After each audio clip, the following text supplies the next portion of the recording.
Okay, so have you ever seen on Instagram those top 9 grids?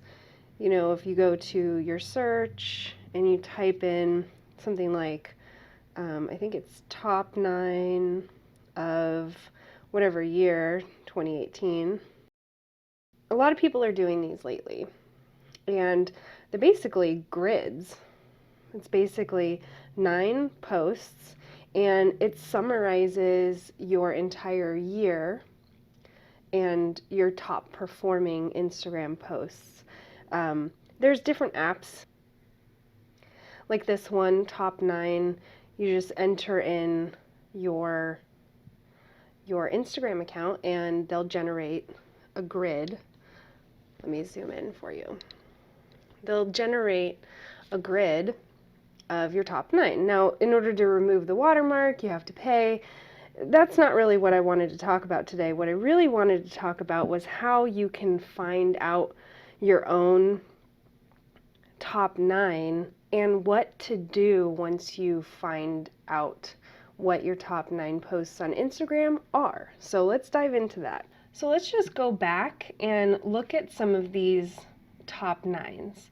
The reason why we're looking at top 9s today is so that we can figure out what performs well on Instagram.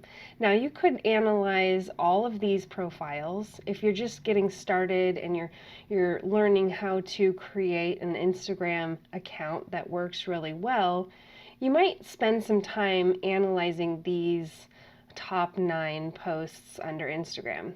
Now, you can sort it by top or by recent, but really I think going to the top for this particular purpose is probably the best way to go, because you're going to find that a lot of these people who have posted top 9s are actually they have a lot of followers, they have a lot of engagement. Like, for instance, she has 601 likes, and if I go, I bet she has a lot of followers. So what can you learn about other people's top 9s, and what should you do for your grid? Well, if you take a look at this profile, this is a dancer. This is her top 9. You can see that these images are almost all identical. I don't know if this is just her choosing her own top 9 or actually using an app or some kind of a analytic or metric to determine this.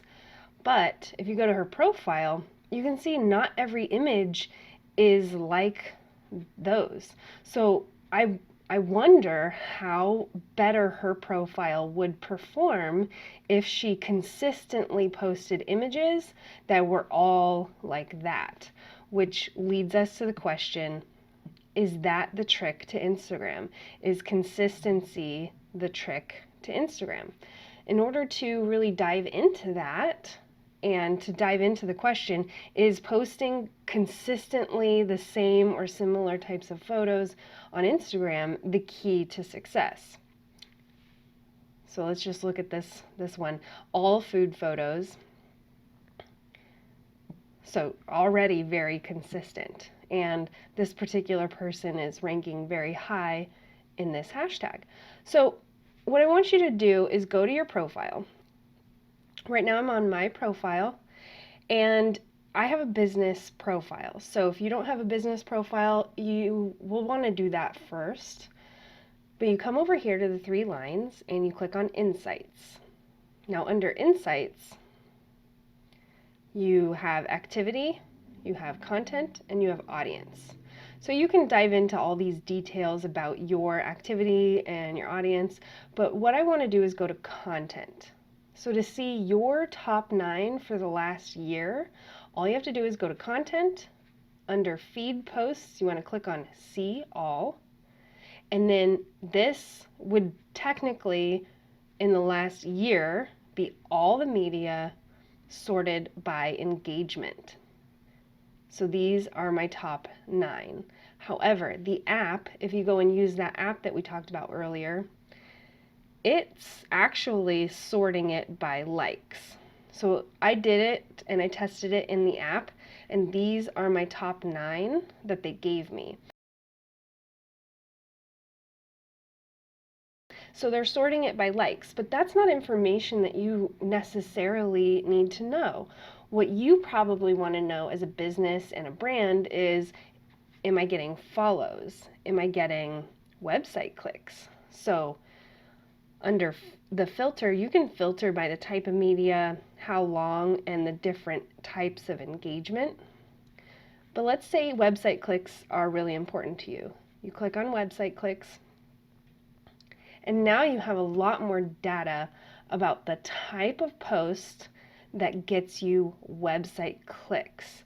Now I just want you to pay attention to this page right here. All of these show some kind of a mock-up.